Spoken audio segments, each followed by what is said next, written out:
қарай жалғастырамыз. Және білмеймін енді бұл жандарды ортаға шығаруға сәл қорқып тұрмын негізі. Жалпы не болады, бүгін қандай шешім қабылданады, бұл жандардың келісіп сөйлескен сәттері болды ма, жоқ па? Пауза алған болатын, ол паузаның соңы жалғаса ма, жоқ па, бір шешімге келді ме? Барлығын білейік, сұрайық. Ортаға Ақерке келіңіз.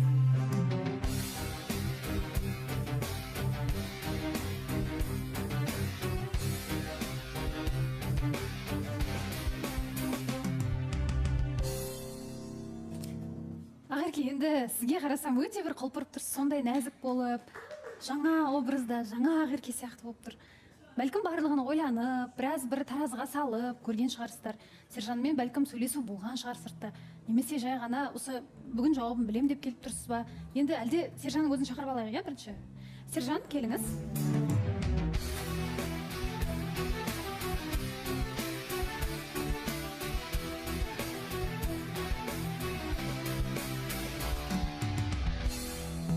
Қош келіпсіз, Сержан. Қалай, жақсысыз ба? Ассалаумалейкум. Қалайсыздар? Жақсы, бізде бәрі жақсы. Сізде дұрыс па бәрі? Иә, бәрі дұрыс, бәрі нормально. Бәрі дұрыс, бәрі жақсы.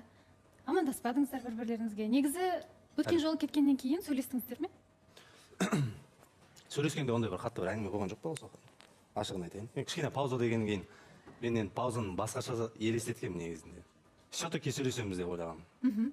Бірақ болмады. Енді болды разговор, бірақ бірдеңке шешілетіндей бір дәрежеде болды деп айта алмаймын. Өйткені о жердің де бір причинасы бар негізінде. Мен өзім негізі жақындап артық кетіп қалған шығармын. Возможно, мүмкін менен қателік кететін болса, енді кешіріп қой деп, мен енді кешірім сұрауға ешқашан нетпеймін, намыстанбаймын деп ойлағам, жоспар бойынша, бірақ кешірім сұрағым келмей қалды. Сұрағым келмеді. Келмеді. Сержан екеуміз демалыс күндері кездесіп сөйлескен болатынбыз. Енді сөйлесу барысында оған бір себеп болған дүние болды. Себебі негізі жұма күні эфирден кейін екеуміз, бұл кісі маған айтқан болатын, мен тренировкадан шыққаннан кейін екеуміз сөйлесейік деген сияқты. Содан кейін мен айттым, мен үйде болмаймын, мен сыртқа шығамын деп. И содан кейін енді бұл кісімен сөйлесу ол күні орын алмады. Одан кейін біз содан кейін демалыс күні кездескен болатынбыз. Енді білмеймін, Сержан, қалайсыз негізі жалпы өзіңіз? Білмеймін, кешірім сұрауға келіп тұрған адамды мен өзім жеке басым көрген жоқпын. Енді жалпы мен өзім ол кезде мен өзім де кешірім негізі сұраған жоқпын, бірақ қазір негізі Сержаннан кешірім сұрай кеткім келіп отыр. Себебі алдыңғы жолы эфирда енді білмеймін, енді өзім қарағаннан кейін бір жағынан енді қатысушылармен бір пікірталасқа келіп ұрсып жатқан кезде байқалмайды ғой негізі. Бірақ енді мені жалпы осы күнге дейін сыйлап келген жанға ондай тонмен сөйлегенім, кішкене түрімнің бір выражение бар эмоцияларымда, олардың барлығы негізі менің тарапымнан дұрыс болмады. Сол айтқым келеді, и сондықтан ренжімеңіз деп айтқым келеді.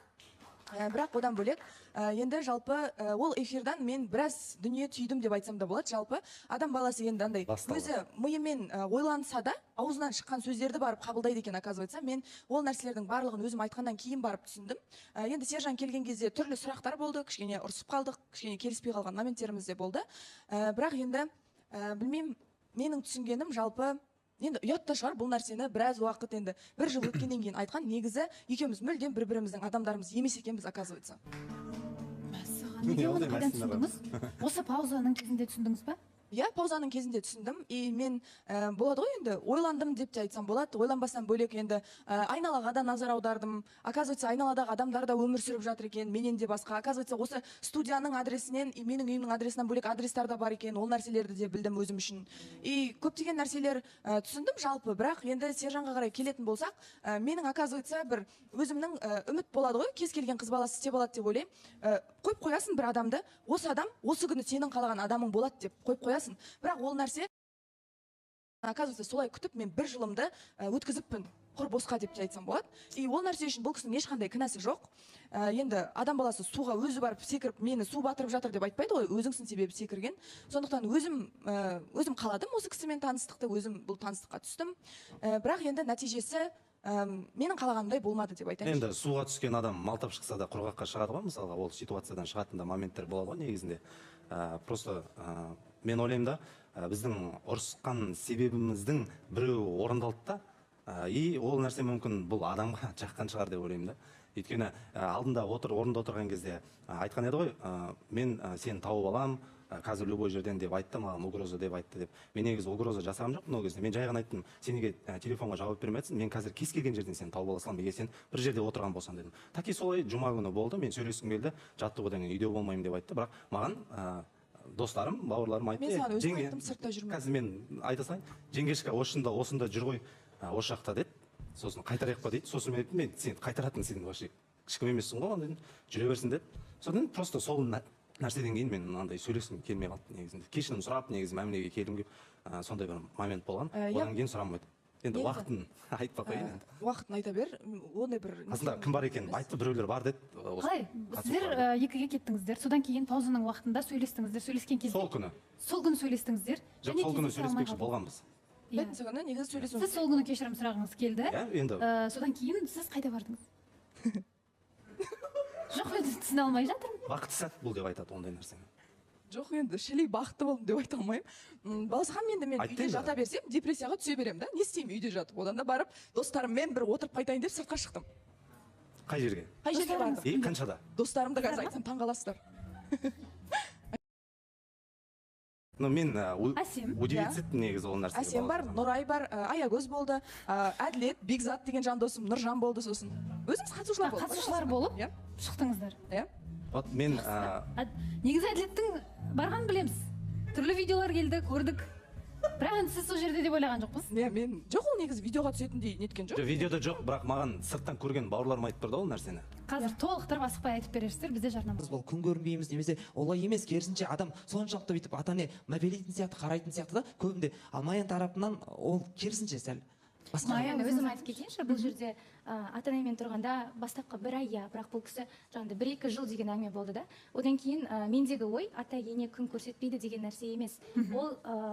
Ол жерге барғаннан кейін ол бір государство өзі. Бастапқыда құрылған кәдімгі халқы бар, бала шағасы бар бір государство. Ондай үлкен государстводан мемлекеттен екінші бір мемлекет шығару өте қиын болады. Оны бөлек шығару керек.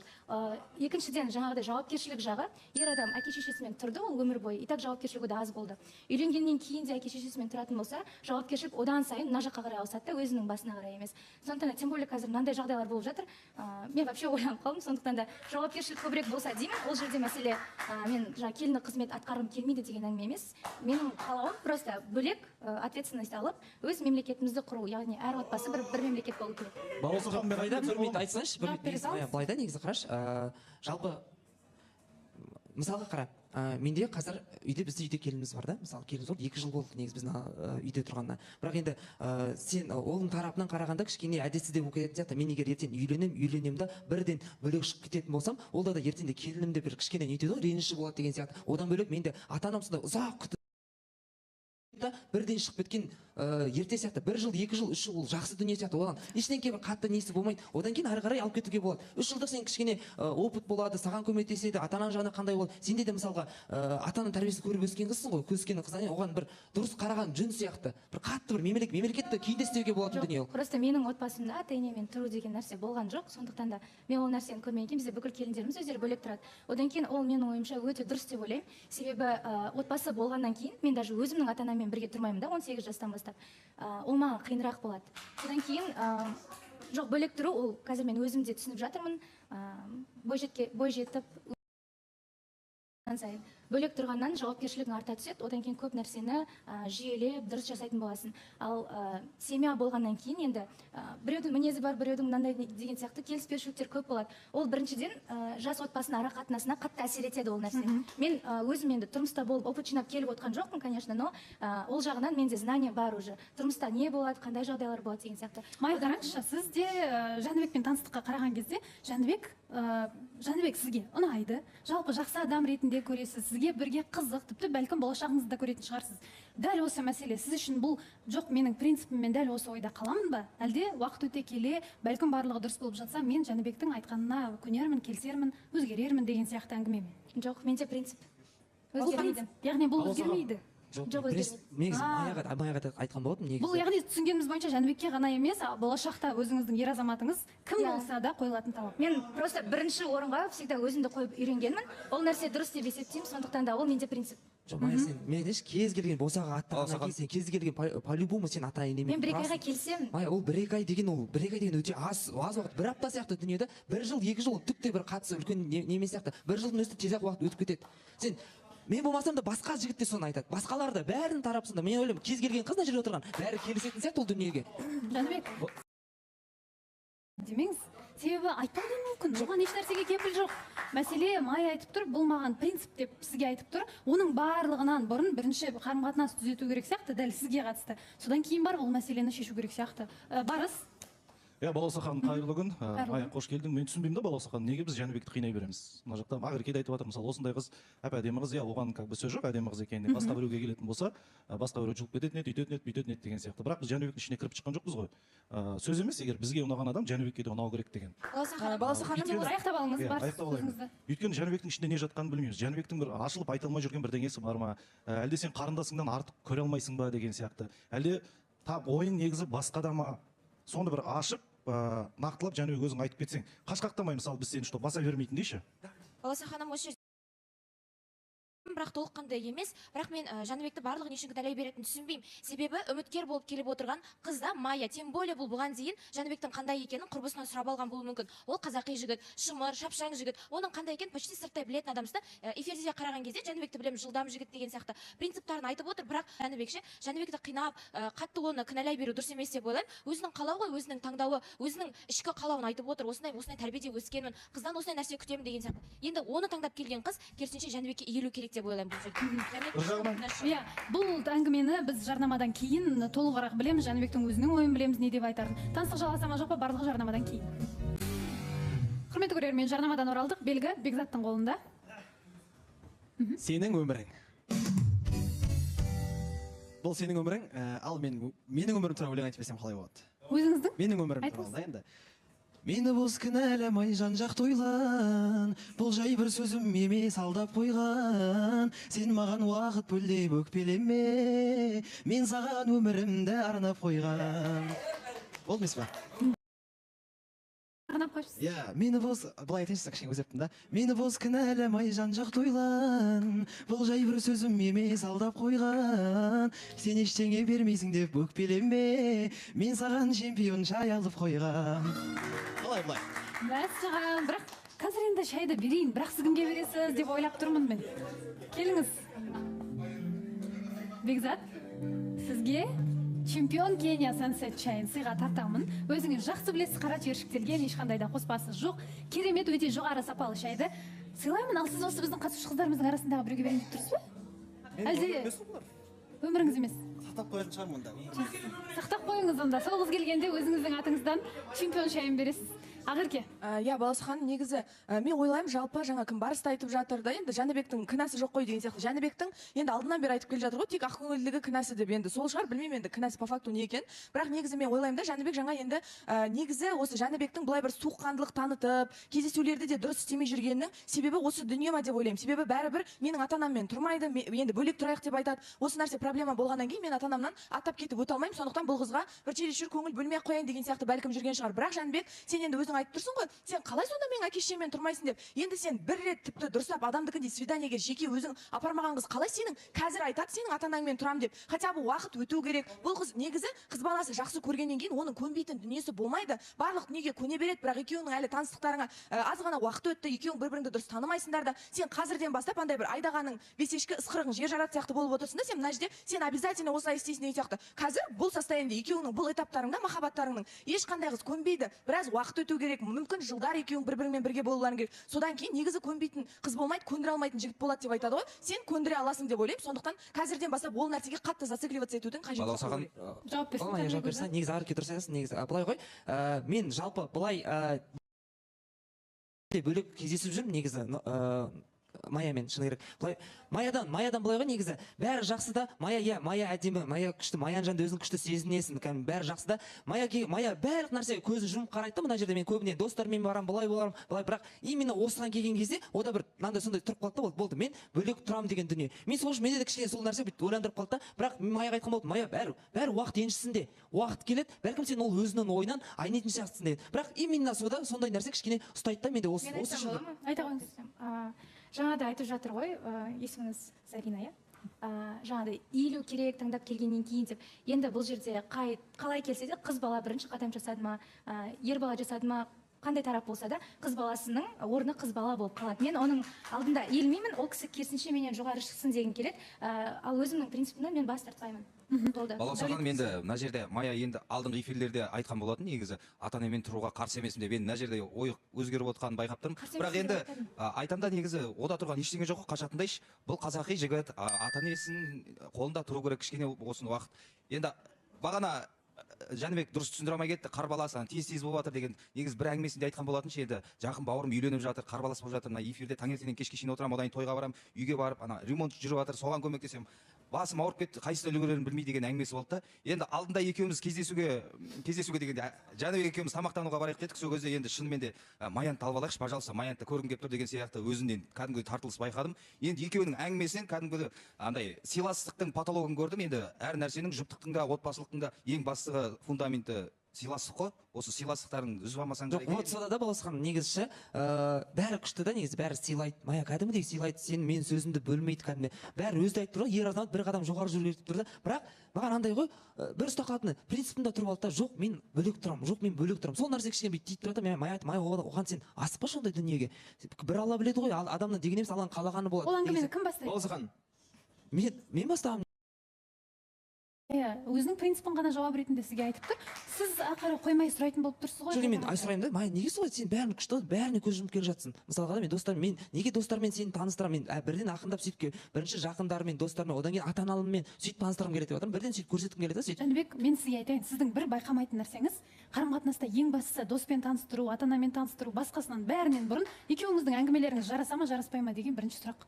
Екеуіңіз оңаша қалғанда айтатын әңгіме бар ма? Әлде бір сағаттан кейін басқа бір телефон қарап кетесіздер ме, немесе үшінші адам керек болып тұра ма сөйлесуге, араларыңыздағы мына бос кеңістікті толтыру үшін?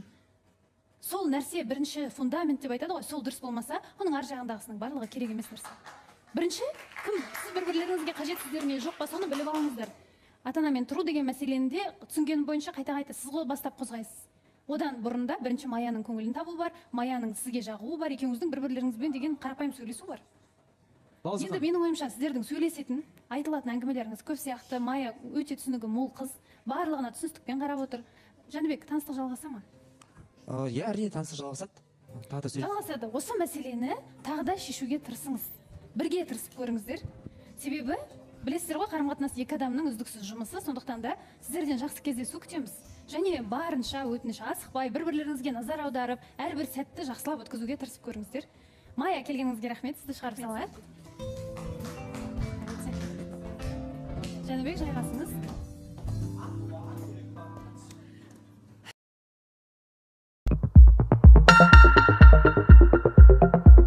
Сәлем оқырман. Бүгін біз Сержан мен Ақеркенің хикаясына көз жүгіртеміз. Бұл екеуінің арасындағы таныстық басталғанда бәрі жақсы көрінген еді. Ортақ қызығушылықтар, ұқсас көзқарастар, әзілдесіп, әңгімелесіп, бір-бірін жақсы түсінетіндей болған. Бірақ уақыт өте келе махаббатпен қатар мінездерде сынаққа түсе бастады. Сержан сабырлы, бірақ ішіндегісін іште сақтайтын жан. Ақерке ашық, турашыл, айтатын сөзін бетке айтатын мінезі бар. Екеуінің де өзіндік шекарасы, ұстанымы бар. Бір жағынан бұл жақсы, әркімнің принципі болуы тұлға екенінің белгісі. Бірақ екі мықты мінез қақтығысқанда не болады? Соңғы уақытта олардың арасында қырсықтық көбейіп, ұсақ нәрселер үлкен дау туғызатын болды. Бір-біріне айтылған реніш сөздер жүректі жаралайды. Ақерке кейде ашуға мініп, бір қателік жасасаң жолың ашық деп кесіп айтады. Бұл сөздер, әрине, Сержанның жүрегіне ауыр тиеді. Ол үнсіз қалса да, ішінде бәрін жинап жүреді. Бүгінгі эфир екеуінің болашағы шешілетін күн болуы мүмкін. Таныстық тоқтай ма, әлде жаңа деңгейге көтеріле ме, соны уақыт көрсетеді. Бірақ сұрақ туындайды, махаббат бар болса, неге бір қадам алға басу қиын? Неге екеуі де өзгергісі келмейді? Ақиқатында бір-бірін жақсы көретін адамдар арасында да түсініспеушілік болуы заңдылық. Бірақ бұл соң емес, керісінше бірге өсуге мүмкіндік.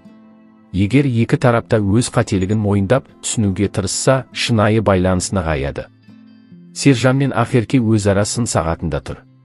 Енді олар не таңдайды? Кете ме, әлде күресе ме? махаббат кейде күрделі, бірақ ол үшін күресуге тұрарлық емес пе?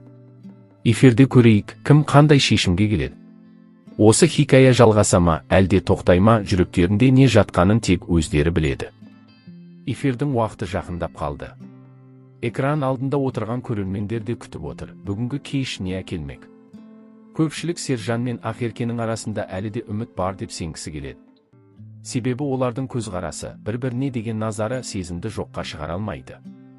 Бірақ сезім жеткіліксіз болған сәттерде болады. Сабыр, түсіністік, кешірім, бұларсыз махаббат алға баспайды. Сержан соңғы күндері көп ойланды. Мен Ақеркеге керекпін бе? Әлде оның айтқан қатал шарттарына шыдай алмаймын ба? Деген ойлар маза бермейді.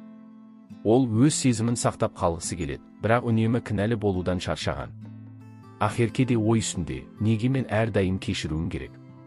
Егер ол мені шынымен жақсы көрсе, неге өзгеруге тырыспайды дейді ішінен. Екеуі де жүректен шыққан шындықты айтқысы келеді, бірақ сол сәт туғанда бәрі күрделеніп кетеді. Жан мен эго күресіп жатыр. Жүрек қал дейді, намыс кет дейді. Бұл көптеген жұптарға таныс жағдай. Көңіл суымаса да реніш жинақтала береді. Ал реніш егер оны уақытында босатпасаң, махаббатты тұншықтырады.